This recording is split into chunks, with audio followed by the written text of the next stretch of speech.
Muito bom dia, então, aos amigos ligados ao DAI, Departamento de Assistência Espiritual do Hospital Espírita de Porto Alegre.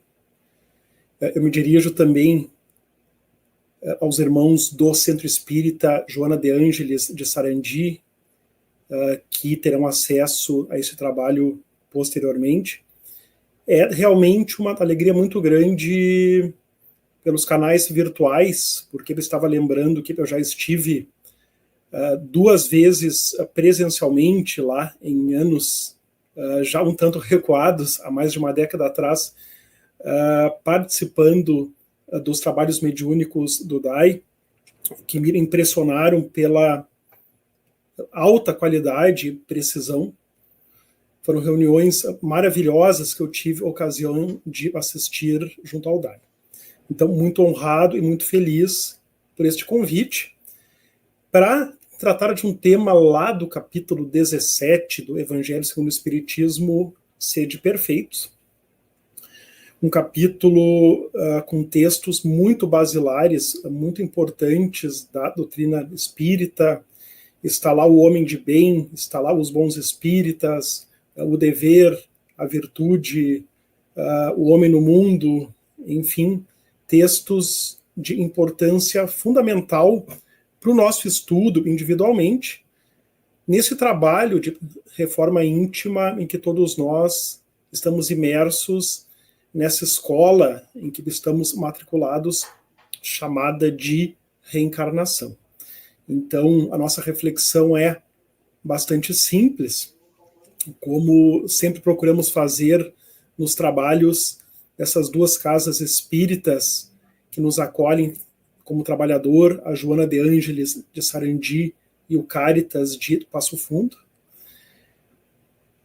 de um tema fundamental, levando em conta que todos nós, na Terra, como tudo aqui na Terra, no campo social, é relativo, todos nós, em relação a algumas pessoas, somos superiores, e em relação a outras, no campo social, da hierarquia meramente social, somos inferiores.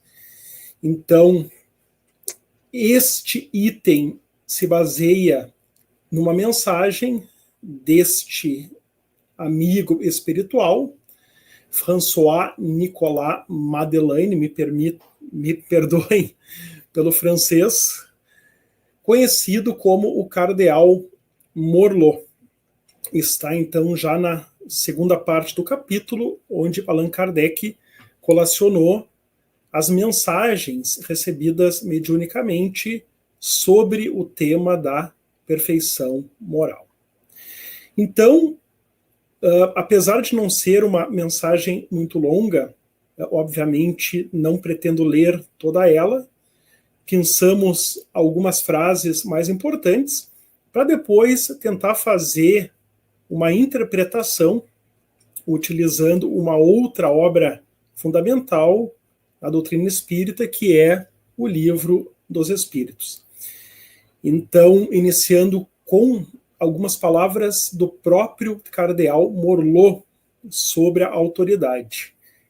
E ele vai nos dizer que a autoridade, tanto quanto a riqueza, é uma delegação de que terá que prestar contas àquele que se ache dela investido.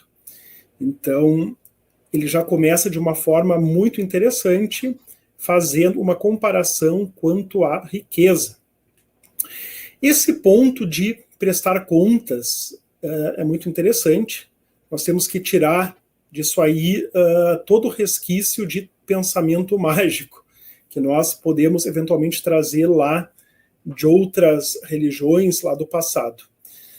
Não há um tribunal no plano espiritual que vá nos julgar. Isso só acontece, como mostram as obras de André Luiz, lá em planos espirituais muito inferiores, em que espíritos inferiores fazem uma espécie de teatro, uma encenação, aproveitando-se, enfim, de irmãos em situação de muito sofrimento que acabam, enfim, caindo naquela farsa e entendendo que estão sendo julgados. Isso não existe enquanto lei divina, é um tribunal externo que vai nos julgar. Somente quem nos julga, nos ensinam as obras espíritas, é a nossa própria consciência, onde estão gravadas as leis de Deus. E tudo isso, o que as obras de André Luiz nos mostram, o umbral, estas coisas, né? Nada mais são do que construções da própria consciência. Não guarda qualquer identidade com aquele conceito e com aquela ideia de inferno católico. E nós precisamos realmente tirar da nossa cabeça concepções dessa forma.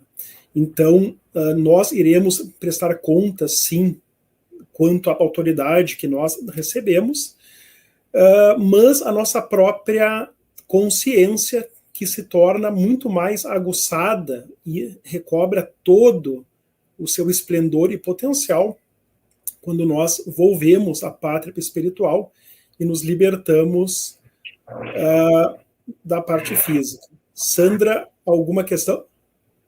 De uma internet, talvez? Tá. Não, desculpe, eu caí e acabei entrando e te atrapalhei. Não tem problema. Então, uma outra, enfim, reflexão que o Cardel Morlot nos traz é essa pergunta: a autoridade pertence realmente à pessoa que a tem? Essa é uma pergunta interessante. E a resposta, nessa comparação que ele faz com a riqueza, obviamente é não. Né? Não temos o controle, enquanto estamos encarnados, nem sobre a riqueza, que sabemos que muda de mãos, e disso temos muitos exemplos que conhecemos, especialmente nós que já vamos chegando aí na meia-idade, já vimos muitas pessoas ricas perderem tudo e pessoas pobres ficarem ricas, e a autoridade é exatamente a mesma coisa. E os grandes exemplos da Terra, da autoridade política, comprovam que efetivamente ela pode ser tirada a qualquer momento e não é propriedade de ninguém. Há poucas semanas atrás, tivemos o exemplo do ditador da Síria, Bashir al-Assad, que ele e o pai dele governaram com mão de ferro aquele país por mais de 50 anos, e minado o apoio militar da Rússia envolvida na guerra da Ucrânia, um grupo, em poucas semanas, conseguiu apear do poder aquele ditador que se refugiou justamente na capital da Rússia. E esse grupo descobriu atrocidades imensas que o regime al-Assad cometia nas prisões em que os opositores do regime eram confinados. Então, ali há pouco tempo, a gente teve essa prova e nós vemos a todo momento, em todo mundo, que a autoridade política ela troca de mãos e, preferencialmente, isso precisa acontecer dentro de um regime democrático, com mandatos por tempo limitado, que o regime democrático é o único que nos garante, inclusive, esse momento que nós estamos vivendo aqui, que é um momento de exercício da garantia constitucional da liberdade de culto e liberdade religiosa. Então, ele coloca que Deus confere a autoridade a título de missão ou de prova, quando o entende, e a retira quando julga conveniente. E alguém que eu sempre me lembro, um personagem que é citado, inclusive em obras de Chico Xavier, que é o imperador Dom Pedro II. E eu ainda me compadeço quando leio detalhes lá do golpe de Estado, da proclamação da República, a forma como ele foi excluído do poder e teve de ser exilado, já doente, a subir num navio de madrugada com a sua família para ser expulso do Brasil, ao qual serviu por 50 anos. E isso é algo que me compadece por uma simpatia pela figura dele, claro, sempre sabendo que o regime imperial do Brasil tinha muitas iniquidades, era um regime mais atrasado, sustentou a escravidão, mas no caso de Dom Pedro II, fica bem clara que a autoridade dele era uma missão, porque foi ele que desenhou as fronteiras do Brasil e construiu estruturas básicas do Brasil que nós temos até hoje, e também de prova, porque Dom Pedro era um intelectual de altíssimo nível, aliás, dominava vários idiomas, traduziu para o português obras importantes, gostava de fotografia, gostava da ciência. Por ele não teria sido imperador, mas teria simplesmente sido um intelectual, e foi obrigado a isso, né, nessa prova que ele teve de enfrentar.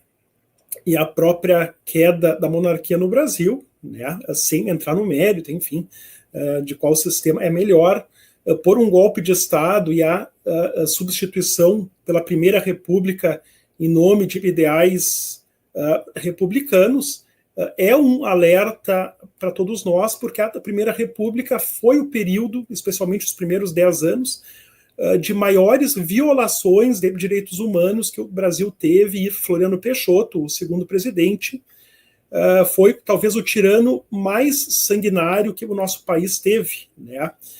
O que sempre precisa nos lembrar que a democracia, né, é muito melhor do que qualquer ruptura do sistema democrático. A ruptura é sempre seguida em todos os lugares, em todos os tempos, de períodos de fortes perseguições e de violações de direitos humanos. Falando de autoridade, né, a gente sempre cita essa questão. Mas a autoridade, ela vai muito além simplesmente da autoridade política, nos destaca o cardeal Morlot. A principal característica da autoridade é ter almas ao seu cargo, ou encargo, por assim dizer. E isso acontece para todos nós temos almas ao nosso cargo, nas relações familiares, especialmente quando nos tornamos pais, e a responsabilidade dos pais para com a educação moral dos filhos é objeto de textos específicos da doutrina espírita, inclusive dentro do Evangelho segundo o Espiritismo. Numa relação de trabalho, sempre temos pessoas hierarquicamente abaixo da gente.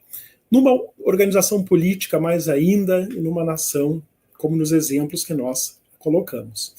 E vejamos que mesmo aqueles que não têm filhos, eles têm a tendência de, no futuro, terem a seu cargo os seus pais quando se tornam idosos, e muitas vezes, dependendo da sua condição, em alguns aspectos, voltam a ser crianças. Então, essa autoridade de que teremos de prestar contas à nossa consciência em algum momento, é uma autoridade que todos nós temos. Como diz o Espírito, todos nós responderemos pela boa ou má diretriz que dermos a estes subordinados, e principalmente por meio do nosso exemplo, como mostra ali da figurinha, não sei se estão conseguindo ver, né?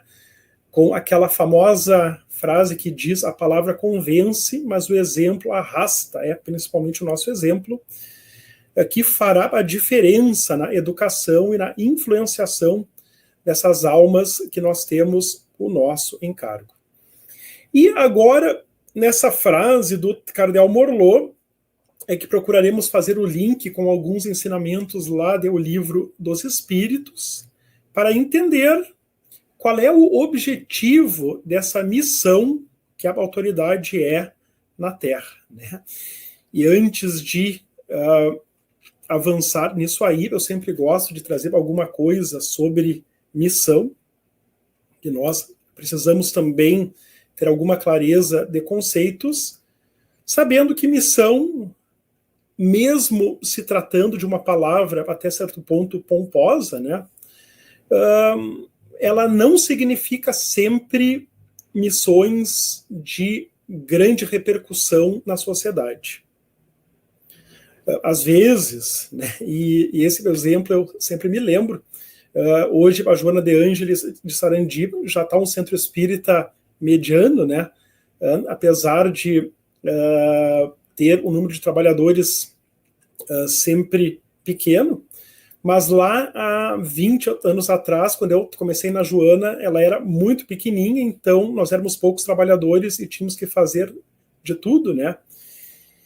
E um dos trabalhos que eu fazia, mesmo achando que eu não tenho muita propensão para ele, é o atendimento fraterno. Eu me esforçava para fazer o melhor possível, né? E lá naqueles tempos, às vezes, a gente atendia alguma pessoa que chegava pela primeira vez na casa e que dizia, estou aqui para descobrir qual é a minha missão. Como se a missão fosse algo assim gigantesco, né? Quando, na verdade, nessa concepção que o cardeal Morlot nos traz, de exercício da autoridade como missão, é também essa missão que temos nas almas ao nosso cargo, na família, na repartição de trabalho, na organização da sociedade civil, onde prestamos trabalho voluntário, enfim, em todas as esferas. E o Ricardo de Bernardi, um médico espírita lá de Florianópolis, que ele esteve, isso já faz uns 20 anos, aqui em Sarandi, fazendo um trabalho, né? Eu lembro que, naquela ocasião, uma das coisas que ele falou foi o seguinte: se queres descobrir qual é a tua missão, pensa nos teus 4 maiores defeitos. Me chamou a atenção que ele falou o número 4, né? Os teus 4 maiores defeitos. Pois bem, combater esses defeitos é a tua missão nessa encarnação. É uma reflexão interessante. Então, Morlot nos diz: todo homem tem na Terra uma missão, grande ou pequena, qualquer que ela seja, sempre lhe é dada para o bem. E nós sublinhamos ali o para o bem. Falseá-la em seu princípio é, pois, falir ao seu desempenho. Então, essa missão das almas que nós temos ao nosso cargo, ela é uma missão a ser exercida para o bem. E nisso reside o centro da nossa reflexão. O que significa uma missão para o bem?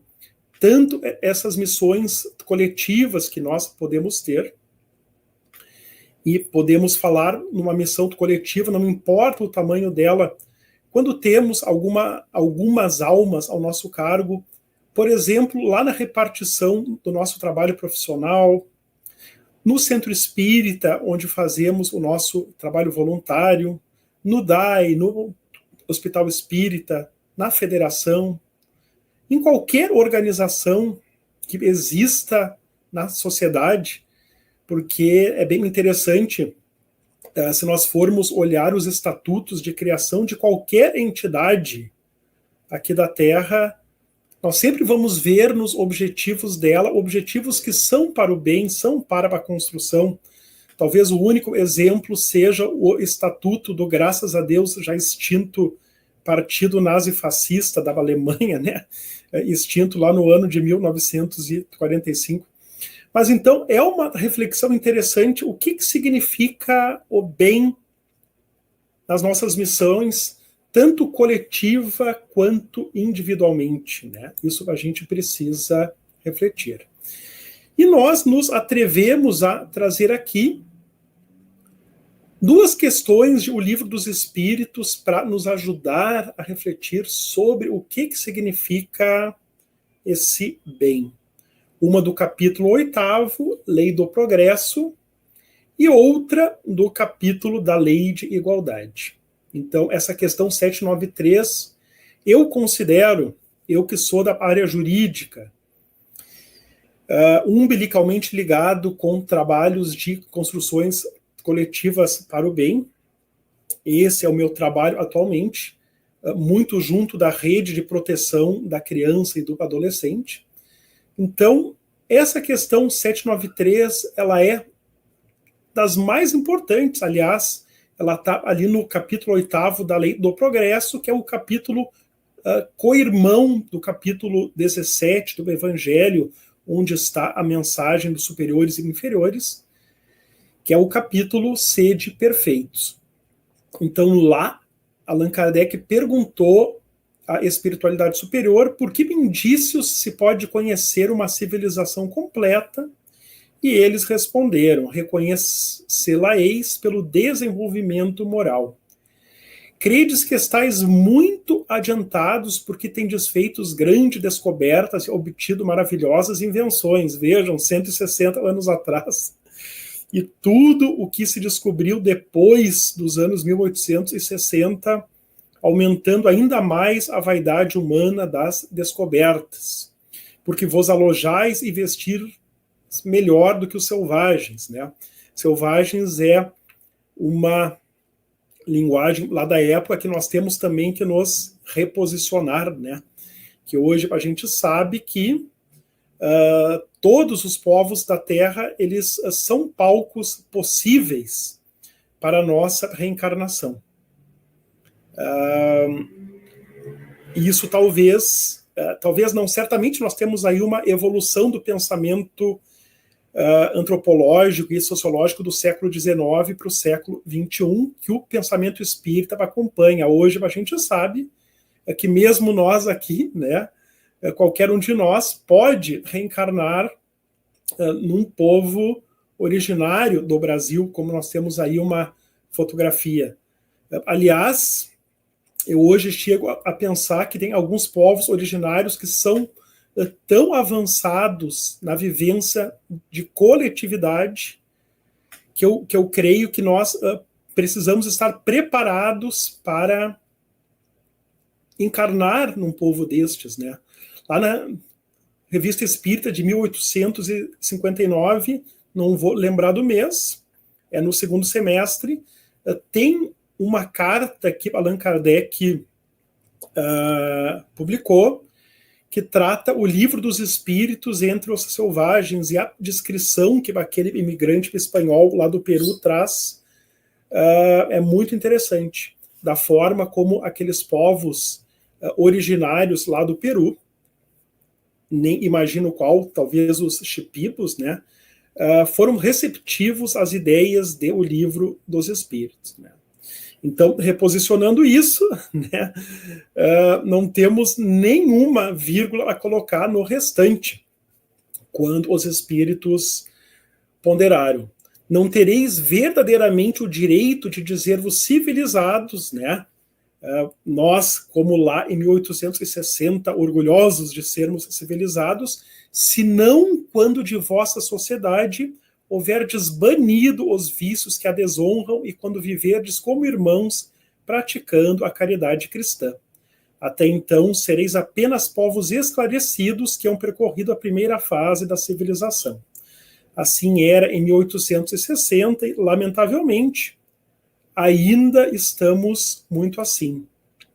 Porque a nossa sociedade, em todo o planeta Terra, nos quase 200 países, ainda é repleta de vícios e ainda não se vive como irmãos entre caridade cristã, né? Aliás, as violações de direitos, inclusive ao chamado mínimo existencial, segurança alimentar, saúde, essas violações ainda acontecem muito pertinho da gente, quando nós pensamos nos bairros vulneráveis da nossa própria cidade, Porto Alegre, né, com seus quase 900 crianças e adolescentes em serviço de acolhimento institucional, mostra o quanto isso ainda é muito presente, né? Mas, sendo essa uma questão do Livro dos Espíritos que trata de missão, aqui nós temos a palavrinha que caracteriza o bem, o para o bem, lá que o cardeal Morlot nos traz, que é a palavra caridade, a locução caridade cristã, né? Então, aí nós temos a senha para entendermos o que é esse bem, né? Que nós precisamos construir em nós mesmos para bem lograrmos exercer a autoridade sobre as almas que nós temos ao nosso cargo. E o capítulo seguinte, então, Lei de Igualdade, né? Ele traz também uma senha para a gente refletir sobre este bem que precisamos desenvolver no exercício de nossas missões, lá na questão 806. É da lei da natureza a desigualdade das condições sociais? E os espíritos respondem, não, é obra do homem e não de Deus. Algum dia essa desigualdade desaparecerá? E eles vão dizer, não vês que dia a dia ela gradualmente se apaga? Sim, isso nós temos que reconhecer. Há 160 anos atrás, por exemplo, na época da publicação do Evangelho, ainda havia, naquelas primeiras fábricas lá da Revolução Industrial, famílias inteiras, inclusive crianças, que trabalhavam 14, 15, 16 horas por dia por uma miséria de salário sem nenhum direito garantido. Há 160 anos atrás, ainda havia escravidão no Brasil. Então, sim, as coisas estão avançando gradualmente, mesmo que o que ainda subsista de direitos violados nos toque e nos machuque muito. Mas desaparecerá a desigualdade quando o egoísmo e o orgulho deixarem de predominar. Restará apenas a desigualdade do merecimento. Dia virá em que os membros da grande família dos filhos de Deus deixarão de considerar-se como de sangue mais ou menos puro, em que a nacionalidade importará menos, em que não terá sentido russos e ucranianos, aliás, esses são parentes bem próximos, estarem ali numa guerra fratricida, matando a sua própria juventude. Só o espírito é mais ou menos puro e isso não depende da posição social. Então, realmente, isso só terminará quando essa consciência absoluta se disseminar no sentido de que eu não poderia dormir tranquilo, recostar a minha cabeça no travesseiro de noite, se tem na minha própria cidade alguém passando fome, né? Claro que com isso nós não queremos dizer que é uma incumbência do centro espírita, ou da federação, ou do movimento espírita, ou dos espíritas, resolver os problemas sociais que existem em todo o Brasil, né? O que nos cabe é fazer a nossa parte. Enquanto esse estado de caridade cristã não predominar, ainda o que nós necessitamos dentro de um regime democrático e constitucional é a garantia dos direitos, o mínimo existencial, a segurança alimentar, a saúde, a habitação, a convivência familiar e comunitária são todos direitos humanos previstos na Constituição e que precisam, enquanto as pessoas ainda são egoístas e orgulhosas, que o Estado garanta, né? Isso é algo que nós precisamos ter a noção e nós, enquanto espíritas, precisamos trabalhar junto com o Estado. Existe no Brasil um sistema único de assistência social e isso eu sempre defendo, que a assistência social que o centro espírita pode fazer é muito mais eficiente se o centro espírita estiver em contato permanente com o CRAS de referência do bairro onde está o centro de referência de assistência social. Porque a assistência social no Brasil, nessa sua evolução, ela hoje é um sistema, o SUAS, é o Sistema Único de Assistência Social. Mas, no que nos interessa aqui, né, as palavrinhas negritadas, quando o egoísmo e o orgulho deixarem de predominar. Então, nós vamos chegar na conclusão de que para construirmos essa caridade cristã, vejam que nas duas questões que nós trouxemos aí do Livro dos Espíritos, nós estamos, pelo uso da palavra missão pelo cardeal Morlot, enfocando duas questões que tratam das missões coletivas, mas o raciocínio serve para as missões também individuais, né? Então, na 793, vivermos em caridade cristã, na 806, para isso, destruirmos o egoísmo e o orgulho. e como que a gente vai trabalhando o egoísmo e o orgulho. Destruir é uma palavra forte, né? Porque às vezes isso pode ser culpógeno para a gente quando nós descobrimos dentro da gente que ainda há egoísmo e orgulho. E ainda há. Gente, se não tivesse, nós não estaríamos encarnados aqui na Terra, né? Então, a desconstrução do egoísmo e do orgulho, que todos nós temos ainda dentro da gente, ela precisa ser paulatina e ela vai acontecer mediante uma substituição, assim que nós trabalhamos um defeito, um vício, né? Não é simplesmente fazendo uma cirurgia moral para a retirada, não é assim, né? Mas nós vamos desfazendo o egoísmo, nos tornando caridosos, investindo na caridade. Nós vamos desfazendo o nosso orgulho, investindo na humildade. É sempre no investimento na virtude, que é o oposto àquele defeito ou daquele vício, que nós vamos paulatinamente desfazendo aquele defeito, aquele vício. Está aí o Mestre Jesus ao lado dessas duas virtudes que ele tanto exemplificou na sua pedagogia divina. Não somente falando sem meias palavras, lá quando ele cita que toda a lei e os profetas se resumem em amar a Deus sobre todas as coisas e amar ao próximo como a si mesmo, como também nas suas lindas parábolas. Essa sua pedagogia espetacular, e lá no capítulo 17, Sede perfeitos, logo antes da mensagem dos superiores e os inferiores, Allan Kardec incluiu e comentou uma dessas parábolas, a parábola do semeador. Né? Então são muitas as parábolas em que a caridade e a humildade são ensinadas. O óbolo da viúva, o bom samaritano, enfim. Né? Todas elas praticamente trazem estes ensinamentos. Então, já indo para as nossas conclusões, porque o tempo passa rapidamente, né? Então, algumas coisinhas sobre a caridade, claro. Quem frequenta Centro Espírita, quem assiste os trabalhos do DAI, certamente, desde a primeira vez, escuta falar sobre a caridade, porque é uma construção difícil, né, irmãos? É uma construção difícil.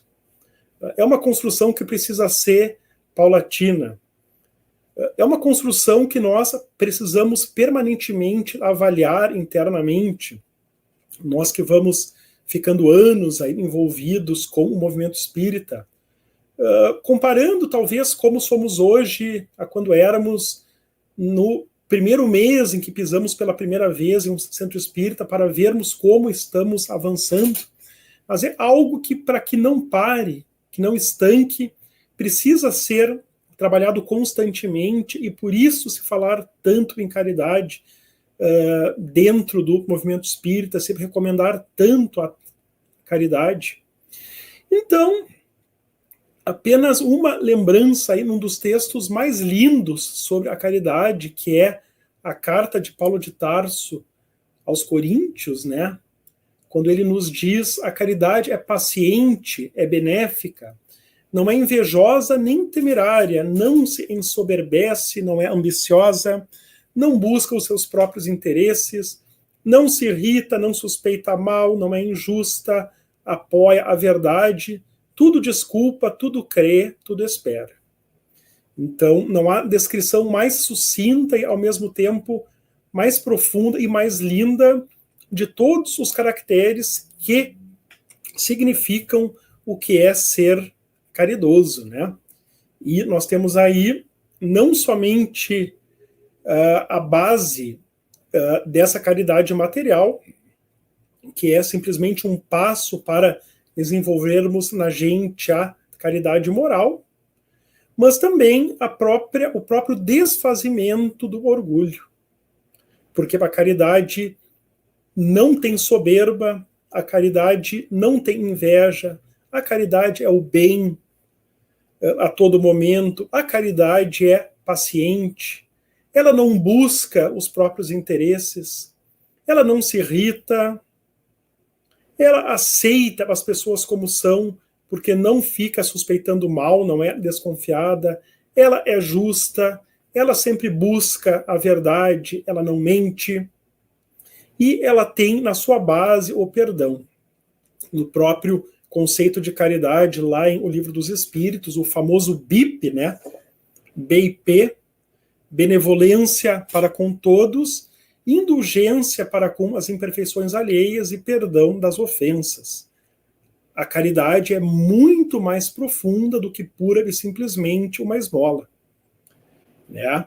Mas quando alguém, especialmente em Porto Alegre, né, ou quando eu estou em Passo Fundo, que é maior do que Sarandi, quando tu tá parado com o teu carro numa esquina e alguém bate no vidro ali pedindo alguma coisa, vamos pelo menos olhar nos olhos da pessoa, né? Transmitir para ela alguma coisa de bom, de sentimento, com o nosso olhar, dizer algumas palavras, ver que é um ser humano que está ali numa situação de extrema vulnerabilidade, porque nós não vamos suspeitar mal, como recomendou Paulo de Tarso, suspeitar que é para comprar crack ou para qualquer coisa, não. O que nos cabe naquele momento é dar alguma coisa de bom, e se temos alguma moeda e quisermos dar, não há problema nenhum, né? Mas o ensinamento que se quer trazer aqui, já chegando na conclusão, é que se nós ainda não conseguimos praticar tudo isso sobre a caridade, como recomendou o apóstolo, se nós ainda não dominamos integralmente os nossos sentimentos, porque é difícil dominar integralmente, o sentimento vem, né? O emocional, ele vem antes do racional, isso aí da própria ciência da alma, psicologia já nos fala, né? Se não dá ainda para controlar o que se sente, já dá para controlar a nossa reação. É um ótimo começo nós irmos aprendendo a controlar a nossa reação, o nosso comportamento com relação a outra pessoa. Se ela agir mal, se ela é agressiva ou desonesta, nós podemos escolher agir com respeito, paciência, honestidade, mesmo que ela haja de maneira inversa. Né? Um ensinamento muito importante, inclusive nessa era de redes sociais. É preciso pensar antes de postar alguma coisa. E não postar e depois pensar, e aí o mal às vezes já está feito, como muitos fazem, né?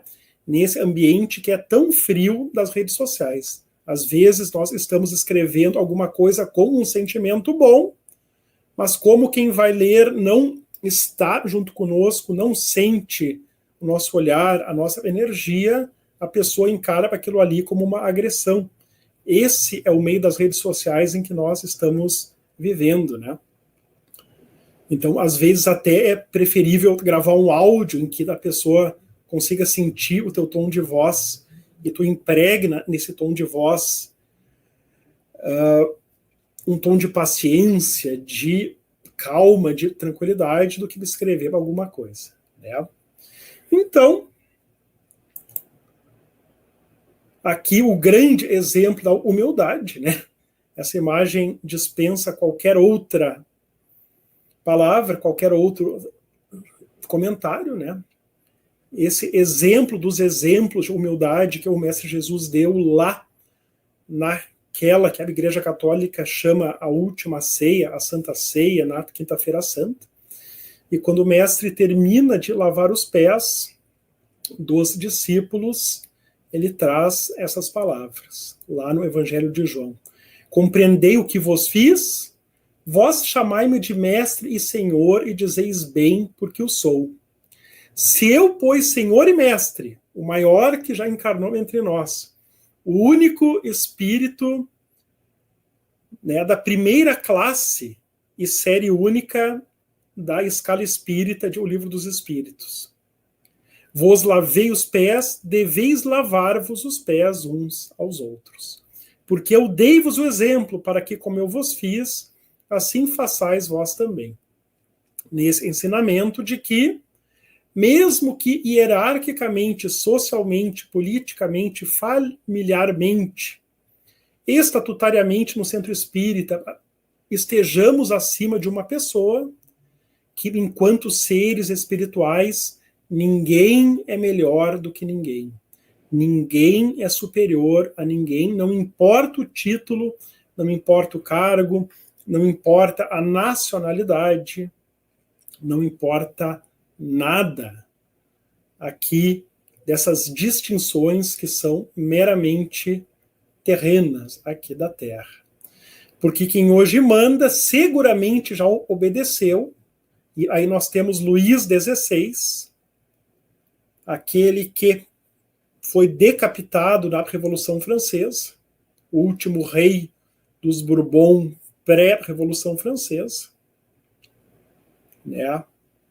O maior exemplo de que a maior e mais absoluta autoridade ela pode ser tirada, né? Mas para nos lembrar de que intrinsecamente e espiritualmente todos nós somos iguais. Então, o nosso último slide, nas palavras do cardeal Morlot, para fazermos a nossa conclusão, devemos cumprir os nossos deveres, mesmo que os nossos superiores não o façam, quando estamos na posição hierarquicamente inferior na Terra, né?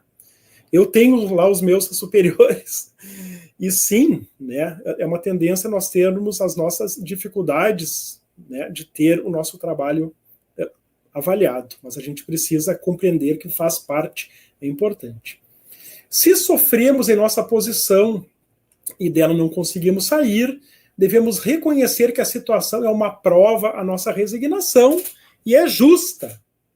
Talvez porque nós mesmos no passado já tenhamos abusado de autoridade, né?